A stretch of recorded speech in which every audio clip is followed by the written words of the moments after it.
গত বছর আমরা গিয়েছিলাম কর্ণাটকাতে ঘুরতে।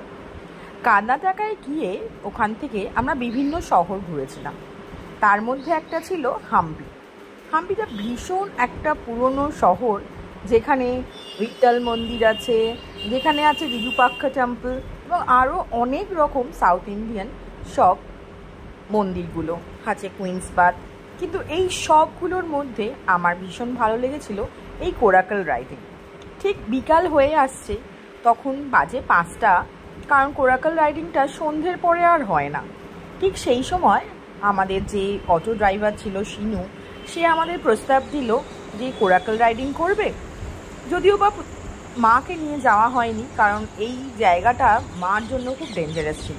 দেখতেই পাচ্ছেন কিভাবে একটা গোল নৌকা, যেটা আমরা রোজা ফিল্মে দেখেছিলাম, সেরকম একটা গোল নৌকাতে আমরা উঠে পড়লাম আর চলে যাচ্ছি একটা অপর পারে। এই যে দুজন যে নৌকা চালাচ্ছে, তারা কিন্তু ভীষণ এক্সপার্ট। ওঠার সময় আমার খুব ভয় লেগেছে, কারণ আমি না সাঁতার জানি না। আমার মেয়ে আর আমার হাজব্যান্ড ওরা খুব ভালো সুইমার, কিন্তু আমি তো জানি না। এই জলটা কিন্তু ভীষণ ডিপ। ভালো সুইমার হলেও জলের স্রোতের উল্টো দিকে সুইম করাটা কিন্তু খুবই কষ্টের। বুঝতেই পারছেন সন্ধেবেলা কি অপূর্ব লাগছে যখন সূর্যটা ডুবছে। আপনারা যদি কর্ণাটকে যান, হাম্পিতে গিয়ে অবশ্যই এই কোরাকল রাইডিংটা করবেন। কি সুন্দর লাগছে দেখুন, মন ভরে গেল সেদিনকের এই কোরাকল রাইডিংটা করে। মনে হলো বোধহয় এই পুরো ট্রিপটার মধ্যে এটা সব থেকে এক্সাইটিং ছিল। মনে মনে ভীষণ ভয় লাগছিল।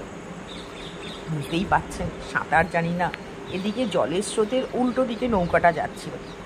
আমরা ওই যে ছোট্ট আইল্যান্ডটা, ওই আইল্যান্ডটায় গিয়ে উঠবো। ওখানে বেশ কিছুক্ষণ ছিলাম। আর দূর থেকে যে ভিডিও করছিল সে ছিল আমাদের ড্রাইভার, অটো ড্রাইভার শিনু। আমরা পুরো হাম্পিটা কিন্তু ঘুরেছি অটো করে।